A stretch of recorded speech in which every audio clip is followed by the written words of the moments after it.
చంద్రబాబు జీవితంలో ఎప్పుడైనా అధికారంలో ఉండగా మిత్రపక్షాలతో కలిసి ప్రెస్ మీట్ పెట్టడం మీరు చూశారా?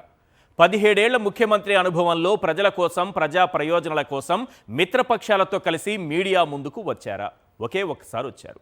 శ్రీవారి లడ్డూల్లో జంతువుల కొవ్వు లేదని సిబిఐ తేల్చడంతో ప్రజల ముందు చంద్రబాబు దోషిగా నిలబడ్డారు. గత్యంతరం లేక మిత్రపక్షాలను గుంపుగా తెచ్చి మీడియా ముందుకొచ్చి తన అబద్ధాన్ని నిజమని నమ్మించే ప్రయత్నం చేశారు. లడ్డూల్లో జంతువుల కొవ్వు కలవకపోయినా కెమికల్స్, యాసిడ్స్, హార్పిక్ కలిపారని ప్రచారం చేయాల్సిందిగా మిత్రపక్షాలకు బాబు దిశానిర్దేశం చేశారు. అయినా ఈ ప్రచారాలను ప్రజలు నమ్మడం లేదు. అందుకే ఫ్లైట్ ఎక్కి ఢిల్లీకి వెళ్లారు.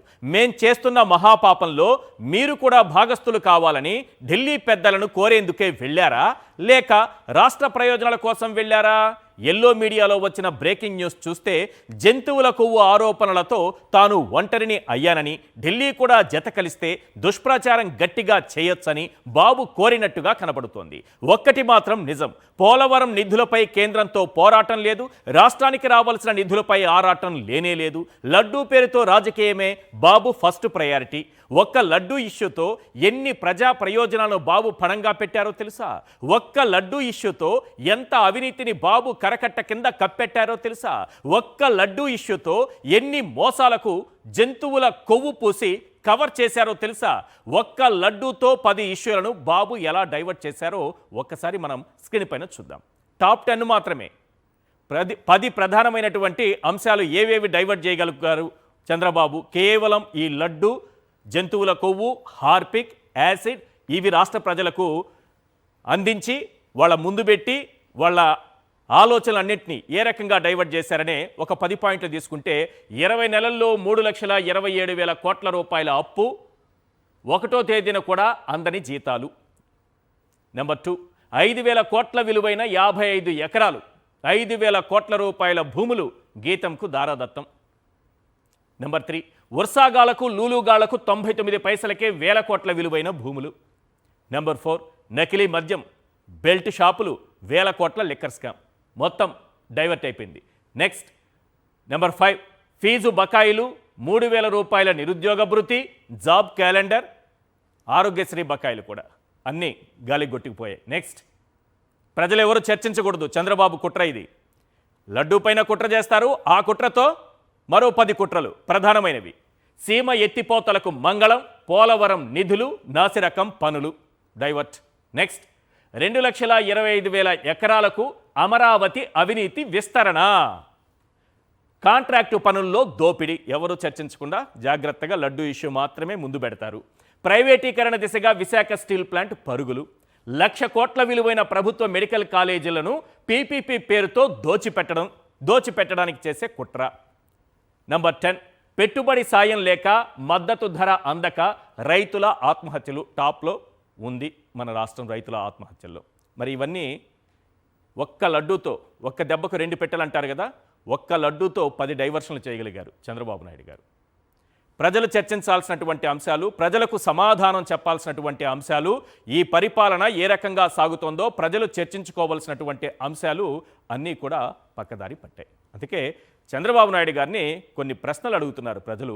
అవేంటో ఒక్కసారి చూద్దాం. ఎందుకంటే హైందవ సంస్కృతి మీద దాడి, హిందూ మతం మీద దాడి, 24 అవర్స్ 24 గంటలు ఇదే మాటలు, ఇవే లడ్డూలు, ఇవే జంతువుల కొవ్వు, ఇవే హార్పిక్లు, ఇవే యాసిడ్లు, ఇవే కెమికల్స్. ఇవి తప్ప మరోటి ప్రజల ముందు చర్చకు ఉంచడం లేదు.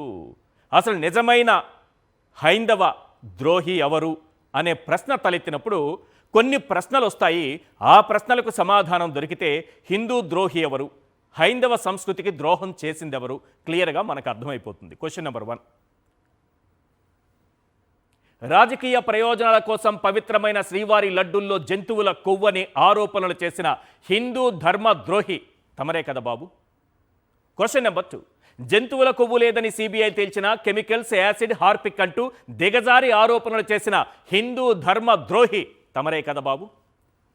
పాయింట్ నెంబర్ 3, రాష్ట్ర ప్రయోజనాలు పక్కన పెట్టి శ్రీవారి లడ్డూపై అబద్ధాలు ప్రచారం చేయడానికి ఢిల్లీ సాయం కోరుతున్న హిందూ ధర్మ ద్రోహి తమరే కదా బాబు? క్వశ్చన్ నెంబర్ 4, తిరుమలలో పవిత్రమైన చరిత్రాత్మకమైన 1000 కాళ్ల మండపాన్ని కూల్చేసిన హిందూ ధర్మద్రోహి తమరే కదా బాబు? భక్తులు అడుగుతున్నారు, సమాధానం చెప్పాలి. క్వశ్చన్ నెంబర్ 5, తిరుమలను 7 కొండల పరిధిలోకి తెస్తూ వైఎస్ఆర్ జీవో ఇస్తే 2 కొండలంటూ దుష్ప్రచారం చేసిన హిందూ ధర్మ ద్రోహి తమరే కదా బాబు? క్వశ్చన్ నెంబర్ 6, విజయవాడలో రోడ్డు విస్తరణ పేరుతో 30 దేవాలయాలను నేలమట్టం చేసిన హిందూ ధర్మ ద్రోహి తమరే కదా బాబు? క్వశ్చన్ నెంబర్ 7, పబ్లిసిటీ పిచ్చితో గోదావరి పుష్కరాల్లో 29 మంది భక్తులను తొక్కి చంపిన హిందూ ధర్మ ద్రోహి తమరే కదా బాబు?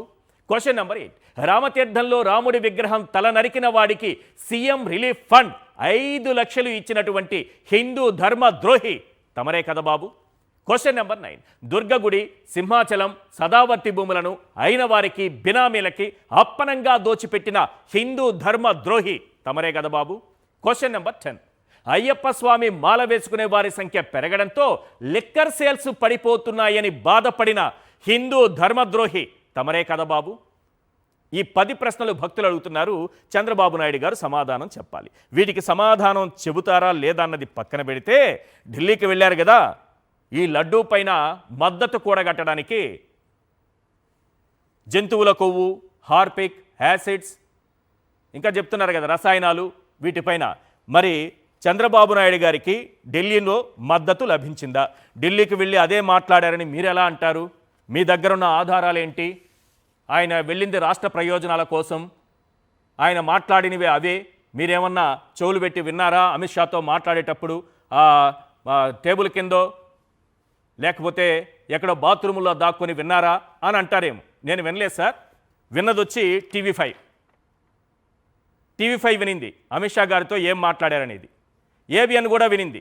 వీళ్ళంతా ఏం చెప్తున్నారంటే, కేంద్ర హోంమంత్రి అమిత్ షాను కలిసిన చంద్రబాబు తిరుపతి కల్తీ లడ్డు, సిట్ నివేదిక, ఈడీ అంశాలు, జగన్మోహన్ రెడ్డి చేసిన కుంభకోణాలు ఇవి మాట్లాడారట.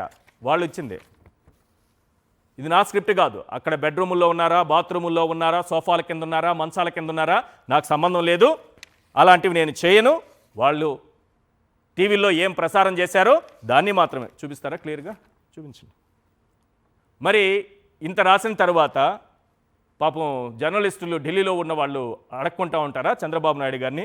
ఏం సార్ ఏం మాట్లాడారో, అమిత్ షా గారు ఏం చెప్పారు అనేది ఉంటుంది కదా. ఎస్, మరి చంద్రబాబు నాయుడు గారికి ఢిల్లీ పెద్దల నుంచి మద్దతు లభించిందా, నిరాశ ఎదురైందా? ఈ ప్రశ్నకు నేను సమాధానం చెప్పడం కంటే చంద్రబాబు నాయుడు గారే సమాధానం చెప్తారు. ఒకసారి వినండి sir.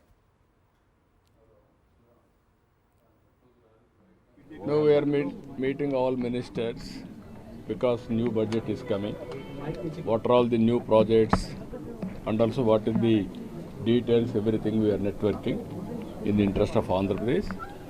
Already some of the proposals we are putting detailed project reports, DPRs, everything. కల్తీ లడ్డు నయం మీద దట్ మళ్ళీ మాట్లాడు ఇప్పుడు కదా మళ్ళీ మాట్లాడు సార్. కల్తీ లడ్డు నయం మీద దట్ మళ్ళీ మాట్లాడు ఇప్పుడు కదా మళ్ళీ మాట్లాడు సార్. కల్తీ లడ్డు నయం మీద దట్ మళ్ళీ మాట్లాడు ఇప్పుడు కదా మళ్ళీ మాట్లాడు సార్.